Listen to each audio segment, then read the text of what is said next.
Welcome, fellow fifth semester BTech Cement Technology students. आज के इस comprehensive explainer session में हम एक बहुत ही critical, I would say absolutely game-changing topic cover करने वाले हैं, और वो है alternative fuels. ये purely Dr. S.K. Josser के syllabus, course PCC CT302 के Unit 1 पर based है. You know, as future cement technology engineers, आपको pyro processing के हर एक aspect को deeply master करना होगा. और आज के modern time में किसी भी cement plant का दिल, यानी हमारा rotary kiln, सिर्फ और सिर्फ coal पर depend होकर नहीं चल सकता. हमें sustainable, cost-effective और highly efficient alternative fuels की बहुत सख्त ज़रूरत है. तो चलिए इसमें डिटेल में डाइव इन करते हैं और देखते हैं कि हम प्रैक्टिकली कचरे को यानी वेस्ट को वेल्थ में कैसे कन्वर्ट करते हैं. आज का एजेंडा बिल्कुल क्रिस्प और क्लियर रखा है हमने. Number 1, intro to alternative fuels. Number 2, drivers for AF usage. Number 3, regulatory framework. Number 4, classification and types. Number 5, benefits and calculations, जहां हम एक्चुअल इंजीनियरिंग मैथ करेंगे. और finally number 6, challenges and outlook. Let's get started. Section 1. Intro to Alternative Fuels, Shifting from Conventional to Sustainable. तो सबसे पहले समझते हैं कि आखिर ये ऑल्टरनेटिव फ्यूल्स हैं क्या.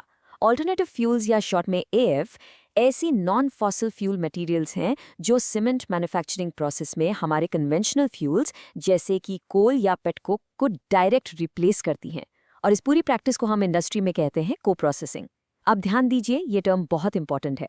MOEF और CPCB के ऑफिशियल डेफिनेशन के अकॉर्डिंग को प्रोसेसिंग का मतलब है सूटेबल वेस्ट मटेरियल्स का मैन्युफैक्चरिंग प्रोसेसेस में यूज करना, प्राइमरीली एनर्जी और रिसोर्स की रिकवरी के लिए. मतलब जब हम वेस्ट को अपने सीमेंट किल में बर्न करते हैं तो हम कन्वेंशनल फ्यूल और रॉ मटेरियल्स का यूज ड्रास्टिकली रिड्यूस कर देते हैं. ये कोई सिंपल कचरा जलाना या इंसिनरेशन नहीं है. एक्चुअली ये एनर्जी और मटेरियल दोनों का एक हाईली इंजीनियर्ड सब्स्टिट्यूशन है. Section 2. Drivers for AF Usage, Focusing on Environmental and Economic Realities. अब सवाल ये आता है कि हमें इन ऑल्टरनेटिव फ्यूल्स की ज़रूरत ही क्यों पड़ी.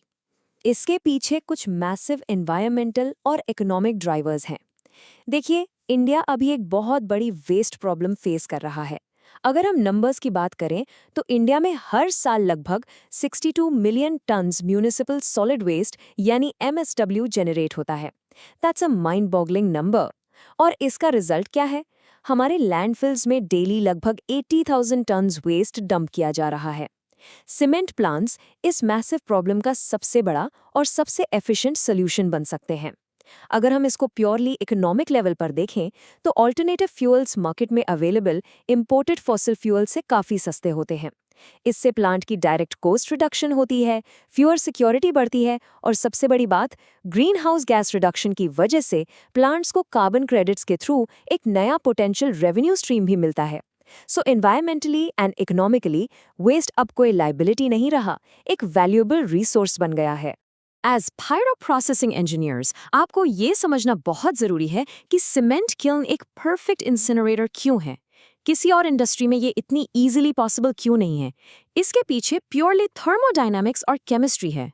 किल्न के अंदर मटेरियल का टेम्परेचर 1450 डिग्री सेल्सियस तक जाता है और गैस टेम्परेचर तो 2000 डिग्री तक हिट करता है. इस एक्सट्रीम हीट में और 5 से 10 सेकंड्स के एक्सेप्शनली लॉन्ग रेजिडेंस टाइम के साथ ऑक्सीडाइजिंग एटमॉस्फेयर में किसी भी कॉम्प्लेक्स ऑर्गेनिक वेस्ट का कंप्लीट डिस्ट्रक्शन हो जाता है. डाइऑक्सिन्स और फ्यूरेंस जैसे हार्मफुल केमिकल्स कंप्लीटली डिस्ट्रॉय हो जाते हैं. और सबसे कमाल की बात, जिसे हम ऐश इंटीग्रेशन कहते हैं, जब कोल या वेस्ट बर्न होता है तो उसकी ऐश क्लिंकर की एक्चुअल केमिकल लैडस का हिस्सा बन जाती है. मतलब जीरो सॉलिड वेस्ट जनरेशन. आपको ऐश डिस्पोज करने के लिए कोई अलग से स्पेस या प्रोसेस नहीं चाहिए. इंडस्ट्री आज चाहे तो अपनी 60 से 80% थर्मल एनर्जी ऑल्टरनेटिव फ्यूल से पूरी कर सकती है. बस सिस्टम एफिशिएंटली डिजाइन होना चाहिए. Section 3. Regulatory Framework, Looking at Indian Laws Governing Co-Processing. अब जब प्लान चलाना है तो ऑब्वियसली गवर्नमेंट रेगुलेशंस को स्ट्रिक्टली फॉलो करना पड़ेगा. फॉर्चुनेटली गवर्नमेंट खुद इस टेक्नोलॉजी को मैसिव पुश दे रही है. For example, solid waste management rules 2016 specifically ये मैंडेट करता है कि कोई भी नॉन रिसाइक्लेबल वेस्ट जिसका कैलोरीफिक वैल्यू यानी CV 3000 kilo calories per KG से ज्यादा है, उसका सीधा सीमेंट प्लांट में को प्रोसेसिंग होना ही चाहिए. ये फिगर याद रखिएगा, 3000 किलोकैल्स पर केजी. इसके अलावा हैजरस वेस्ट रूल्स 2016 सीमेंट किल्न्स में कंप्लीटली हैजरस वेस्ट को भी को प्रोसेस करने की लीगल परमिशन देता है। एंड रिसेंटली ई वेस्ट और प्लास्टिक वेस्ट रूल्स 2022 ने भी इन specific highly problematic waste materials को इंडस्ट्रियल फ्यूल की तरह सेफली यूज करने को स्ट्रांगली प्रमोट किया है। लेकिन आप सीधा ट्रक से कचरा किल में डंप नहीं कर सकते। एक प्लांट में ऑल्टरनेटिव फ्यूल्स एफिशिएंटली यूज करने के लिए आपको इन 5 क्रिटिकल सीपीसीबी गाइडलाइंस को ब्लाइंडली फॉलो करना पड़ता है। स्टेप 1 है प्री प्रोसेसिंग। वेस्ट को श्रेड, मिक्स और ड्राई करना पड़ता है ताकि उसकी फिजिकल और केमिकल कंसिस्टेंसी मेंटेन रहे, क्योंकि आपके बर्नर और किल्न को सडन वेरिएशंस बिल्कुल पसंद नहीं है, वरना किल्न फ्लश हो जाएगा। स्टेप 2 है क्वालिटी कंट्रोल, जिसमें एएफ की प्रॉपर्टीज जैसे मॉइस्चर, ऐश और कैलोरीफिक वैल्यू की रेगुलर टेस्टिंग होती है। स्टेप 3 है एमिशंस मॉनिटरिंग, यानी स्टैक से निकलने वाली गैसेस पर कंटिन्यूअस नजर रखना। Step 4 is crucial safety. Waste handling specially plastics और ऑयल्स में फायर हैजर्ड्स बहुत हाई होते हैं, इसलिए स्ट्रिक्ट स्टोरेज प्रोटोकॉल्स चाहिए। और फाइनली स्टेप 5 है रिकॉर्ड कीपिंग। कितनी क्वांटिटी कहाँ से आई, उसकी एग्जैक्ट ट्रेसेबिलिटी मेंटेन करनी होती है। By the way, MoEF FCC initially 20% thermal substitution की डायरेक्ट परमिशन देता है। Section 4. Classification and Types. Exploring the massive variety of alternative fuels. जब हम सीमेंट प्लांट्स की बात करते हैं तो ऑल्टरनेटिव फ्यूल्स को उनकी फिजिकल स्टेट के बेसिस पर प्रॉपर्ली क्लासिफाई करना ज़रूरी है, क्योंकि मटेरियल हैंडलिंग और बर्नर डिज़ाइन पूरे तरीके से इस स्टेट पर डिपेंड करते हैं। ये फिजिकली 3 टाइप्स के होते हैं: सॉलिड, लिक्विड और गैशियस। सॉलिड फ्यूल्स में आते हैं बायोमास, आरडीएफ यानी रिफ्यूज डिराइव्ड फ्यूल, टीडीएफ यानी टायर डिराइव्ड फ्यूल और श्रेडेड प्लास्टिक्स। ये सब मोस्टली एग्रीकल्चर, सिटी म्यूनिसिपैलिटीज और मैन्युफैक्चरिंग इंडस्ट्रीज से आते हैं। लिक्विड कैटेगरी की बात करें तो इसमें आते हैं वेस्ट ऑयल्स, पेंट इंडस्ट्री के सॉल्वेंट्स और डिस्टिलरीज से निकलने वाला स्पेंट वॉश। और गैशियस स्टेट में आती है लैंडफिल गैस और पायरोलिसिस गैस। एक अच्छे पायरो इंजीनियर को ये पता होना चाहिए कि हर फिजिकल स्टेट के फ्यूल के लिए प्लांट में कंप्लीटली अलग फीड सिस्टम, न्यूमैटिक ट्रांसपोर्ट और specialised multi channel burner modifications चाहिए होते हैं। ह्यूमन फ्यूल्स को उनके ओरिजिन यानी सोर्स के बेसिस पर भी इफेक्टिवली क्लासिफाई कर सकते हैं। आप लिस्ट पर ध्यान दीजिए और सोचिए कि कैसे एक सीमेंट प्लांट प्रैक्टिकली पूरी सोसाइटी के लिए एक अल्टीमेट रिसाइकलिंग हब या लिटरली एक जायंट वैक्यूम क्लीनर बन जाता है। एग्रीकल्चरल सेक्टर से हमें mainly rice husk, wheat straw और शुगर मिल से बगैस मिलता है। इंडस्ट्रियल सेक्टर हमें मैसिव अमाउंट्स में discarded tyres, rejected plastics, solvents और वेस्ट ऑयल्स देता है। म्युनिसिपल सेक्टर से सबसे बड़ा वॉल्यूम जनरेट होता है, स्पेशली आरडीएफ और सिटी सूएज स्लज। यहाँ तक कि stringent medical and hazards sector से आने वाला नॉन इन्फेक्शियस फार्मा वेस्ट और केमिकल स्लज भी सेफली 1450 डिग्रीज पर किल्न में को प्रोसेस किया जा सकता है। Okay, now let's get into the pure technical specs. As an engineer, आपको numbers और parameters से खेलना आना चाहिए, especially net calorific value या NCV. RDF का NCV generally 10,000 से 16,000 kilojoules per kg के बीच वेरी करता है। इसमें moisture और ash content दोनों 10 से 25% तक घूमते रहते हैं, जो kiln को disturb कर सकते हैं। But look at TDF, shredded tires. इनका NCV 3,000 से 36,000 kilojoules per kg तक होता है। That is absolutely crazy because यह quality coal को directly ठोकर देता है। इसमें थोड़ा सल्फर जरूर होता है, करीब 1 to 1.5%, पर सीमेंट केमिस्ट्री का मैजिक यह है कि यह सल्फर क्लिंकर क्रिस्टल में स्मूथली अब्जॉर्ब हो जाता है। इंडस्ट्रियल प्लास्टिक्स का थर्मल पंच तो और भी हाई है, 30,000 से 40,000 kilojoules per kg तक। लेकिन यहाँ एक ह्यूज रेड फ्लैग है। पीवीसी प्लास्टिक्स में क्लोरीन होता है। अगर आपने ज़्यादा पीवीसी फीड कर दिया तो किल्न में सिवियर करोजन होगा और प्रीहीटर ब्लॉकेजेस की प्रॉब्लम शुरू हो जाएगी। Watch out for that. अब अगर हम बायोमास और लिक्विड फ्यूल्स को कंपेयर करें तो पिक्चर थोड़ी अलग है। राइस हस्क इंडिया में एक बहुत कॉमन सॉलिड अल्टरनेटिव फ्यूल है। इसका एनसीवी डिसेंट है, अराउंड 14,000 से 16,000, बट इसमें ऐश कंटेंट 15 से 20% तक होता है। ये सिलिका रिच ऐश आपके रॉ मिक्स डिज़ाइन और क्लिंकर कॉम्पोजिशन को डायरेक्टली ऑल्टर करेगी, so you must recalculate your mix. Used oils की बात करें तो भाई साहब इनका एनर्जी लेवल तो स्काई रॉकेटिंग है, 38,000 से 42,000 किलोजूल पर केजी तक। लेकिन लिक्विड फ्यूल हैंडलिंग में सबसे बड़ा पैरामीटर है फ्लैश पॉइंट, जो स्ट्रिक्टली 60 डिग्री सेल्सियस से ज़्यादा होना चाहिए for safety. And finally spent wash, जो डिस्टिलरी से लिक्विड फॉर्म में आता है। एनसीवी ठीक ठाक है, पर इसका सबसे बड़ा ऑपरेशनल नाइटमेयर है इसकी 70 से 90% मॉइस्चर। अब आप खुद सोचिए, अगर आप किल्न के अंदर इतना सारा पानी स्प्रे करेंगे तो फ्लेम टेम्परेचर इंस्टेंटली ड्रॉप होगा, इसलिए इसका फ्लो रेट बहुत प्रिसाइजली कंट्रोल करना पड़ता है। Section 5. Benefits and calculations, proving the engineering value mathematically. Let's dive right into the math from numerical example 8.1 in your textbook. हमें plant की annual CO2 savings practically calculate करनी है. Scenario A देखते हैं पहले.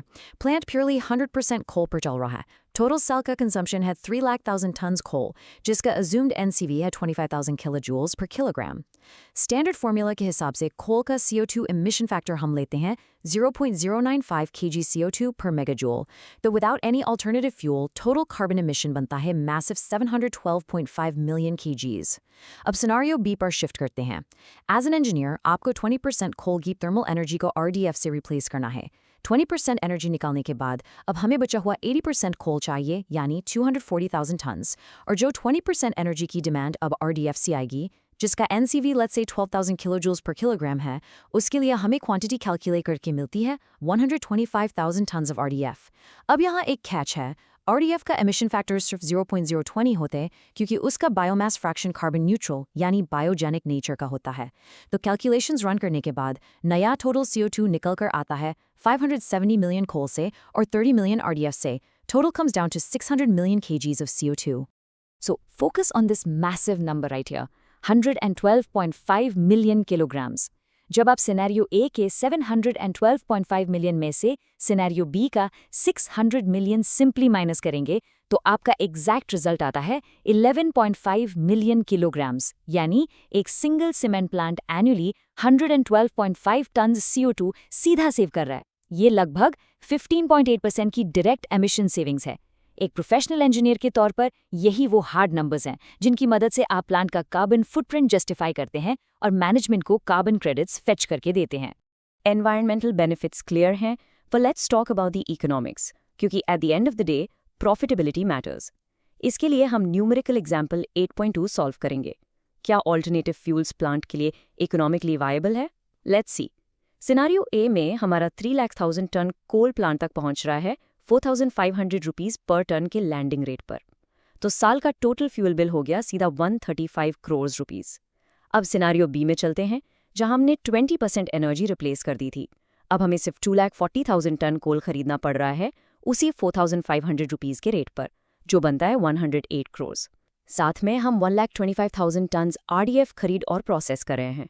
RDF का कॉस्ट काफ़ी कम होता है, रफली 2,000 रुपीज़ पर टन. तो इसका बिल बनता है 25 करोड़. तो 108 crores for coal plus 25 crores for RDF. हमारा नया रिवाइज्ड टोटल फ्यूल कॉस्ट हुआ 133 crores rupees. And there is your financial engineering victory. Plant साल का 2 करोड़ रुपए का एब्सोल्यूट प्रॉफिट सेव कर रहा है सिर्फ अपनी 20% थर्मल एनर्जी को एक सस्ते लोकली प्रोसेस्ड म्यूनिसिपल वेस्ट से रिप्लेस करके. इसका मतलब है कि ऑल्टरनेटिव फ्यूल्स न सिर्फ एनवायरनमेंट को साफ रखने के लिए अमृत हैं, बल्कि प्लांट की बैलेंस शीट और ऑपरेशनल एक्सपेंसेस के लिए भी उतने ही जरूरी हैं. Direct fuel cost down, operational efficiency maintained, or hazardous waste completely disposed safely. That's a triple win. Section 6. Challenges and Outlook. Navigating the reality of co-processing. सब कुछ इतना आसान और परफेक्ट तो नहीं हो सकता, राइट? कंट्रोल रूम पैनल पर बैठकर एज अ पायरो इंजीनियर आपको कुछ मैसिव ग्राउंड रियलिटीज और चैलेंजेस फेस करने होते हैं. टेक्निकल चैलेंजेस इनमें सबसे ज्यादा कॉम्प्लेक्स हैं. ऑल्टरनेटिव वेस्ट की क्वालिटी कभी भी कांस्टेंट नहीं रहती. कभी ट्रक में मॉइस्चर ज्यादा आता है, कभी ऐश कंटेंट बढ़ जाता है, और सबसे बड़ा नाइटमेयर है क्लोरीन और एल्कलीज का आना. ये हाईली वॉलेटाइल एलिमेंट्स किल्न के इंटेंस टेम्परेचर में वेपराइज होते हैं और प्री हीटर के लोअर साइक्लोन्स में ठंडे होकर कंडेंस होने लगते हैं. ये जमकर एक थिक कोटिंग या रिंग फॉर्मेशन बनाते हैं. एक बार साइक्लोन ब्लॉक हुआ तो पूरा प्लांट बंद करना पड़ेगा, and that costs lakhs of rupees per hour. Logistical challenges में एग्रीकल्चरल बायोमास की स्ट्रिक्टली सीजनल अवेलेबिलिटी एक मुद्दा है. ऑपरेशनल लेवल पर ऑल्टरनेटिव फ्यूल फीड करते ही आपको अपने मेन बर्नर का प्राइमरी एयर और मोमेंटम कंटिन्यूसली एडजस्ट करना पड़ता है, क्योंकि फ्लेम वॉल्यूम और शेप अचानक से चेंज हो जाता है. अगर फ्लेम अनस्टेबल हुई तो किल्न स्टेबिलिटी तुरंत बिगड़ जाएगी, फ्री लाइम बढ़ जाएगा और सीधा असर आपके फाइनल क्लिंकर की क्वालिटी पर पड़ेगा. Not to mention waste handling में टॉक्सिक फ्यूम्स और फायर एक्सप्लोजन का रिस्क हमेशा प्लांट एनवायरनमेंट में बना रहता है. एक बार क्विकली इंडियन मार्केट के करंट ऑपरेशनल लैंडस्केप पर नजर डालते हैं कि एक्चुअल ऑपरेटिंग प्लांट्स में चल क्या रहा है. ये इंडिया की कुछ प्रोमिनेंट टॉप सीमेंट कंपनीज हैं और उनका current alternative fuel usage data है. अल्ट्राटेक सीमेंट, जो इंडस्ट्री लीडर है, प्राइमरीली RDF, बायोमास और टायर्स पुश करता है, और इनका एक्चुअल थर्मल सब्स्टिट्यूशन रेट या TSR करीब 5 से 8% के बीच चल रहा है. ACC, जो अब अंबुजा के साथ है, मोस्टली RDF और टायर्स पर फोकस करके 4 से 6% मेंटेन करता है. हाइडेलबर्ग और डालमिया सीमेंट भी अपने लोकल ज्योग्राफिक एडवांटेज के हिसाब से बायोमास और श्रेडेड टायर्स यूज करके लगभग 3 से 5% के बीच अपना ऑल्टरनेटिव फ्यूल ऑपरेट कर रहे हैं। लेकिन इन नंबर्स को देखकर एक्साइट मत होइए, क्योंकि यहाँ एक बहुत बड़ा रियलिटी चेक और गैप है।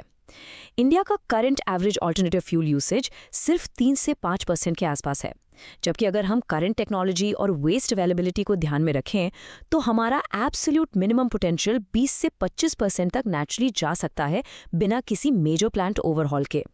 और अगर हम एडवांस्ड इंटरनेशनल बेंचमार्क्स की तरफ देखें तो यूरोप और कुछ लैटिन अमेरिकन कंट्रीज अपने मॉडर्न सीमेंट किल्स में कंटिन्यूसली 60% से ज़्यादा ऑल्टरनेटिव फ्यूल सब्स्टिट्यूशन का फिनोमिनल रेट सक्सेसफुली अचीव कर चुके हैं।